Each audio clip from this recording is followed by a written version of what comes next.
Hello and welcome guys. आज कुछ important topics के क्वेश्चन डिस्कस करने वाले हैं, जिसमें पहला है कि भारत का राष्ट्रीय आदर्श वाक्य सत्यमेव जयते किस प्राचीन भारतीय शास्त्र से लिया गया एक मंत्र है, जिसका उत्तर हो जाएगा मुंडकोपनिषद। दूसरा क्वेश्चन है सबसे बड़ा वेद कौन सा है, जिसका आंसर है ऋग्वेद।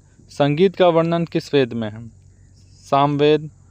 बिंबसार कहाँ का शासक था, मगध का। ऋग्वेद की सबसे प्रमुख नदी है सरस्वती।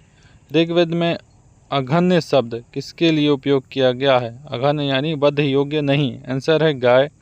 गायत्री मंत्र की रचना किसने की थी, विश्वामित्र ने।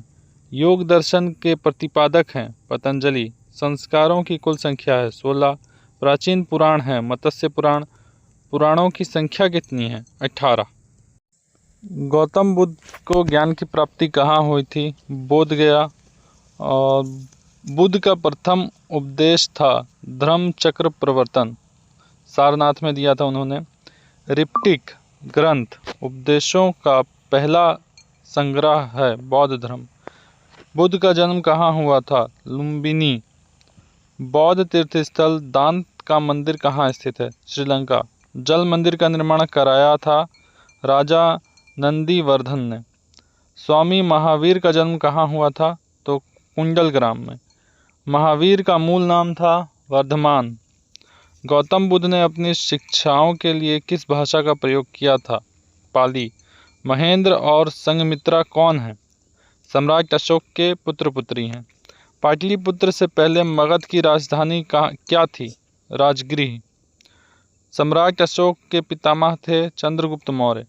सांची स्तूप किसने बनवाया था, सम्राट अशोक। चंद्रगुप्त मौर्य के गुरु थे विष्णुगुप्त। इंडिका पुस्तक लिखी थी मेगिस्थनीज ने। अशोक ने किस युद्ध के बाद बौद्ध धर्म के उपदेशों को अपनाया था, कलिंग युद्ध 261 ईसा पूर्व हुआ था। चंद्रगुप्त का पुत्र मौर्य साम्राज्य के सिंहासन पर बैठने वाला दूसरा शासक था, वह कौन था, उसका नाम क्या था, बिंदुसार। अशोक किस वंश से थे, मौर्य वंश। मौर्य सम्राट की राजधानी थी, मौर्य साम्राज्य की राजधानी थी पाटलिपुत्र। मुद्राक्षस कहानी का विषय है चंद्रगुप्त मौर्य। मौर्य काल में सोने की खान का केंद्र था स्वर्णगिरी। चाणक्य का एक अन्य नाम था विष्णुगुप्त। मौर्य वंश को किसने समाप्त किया था, शुंग वंश ने। और मौर्य वंश के अंतिम सम्राट कौन था, ब्रह्मदत्त। सम्राट अशोक के समय कितने विश्वविद्यालय खुले, 23।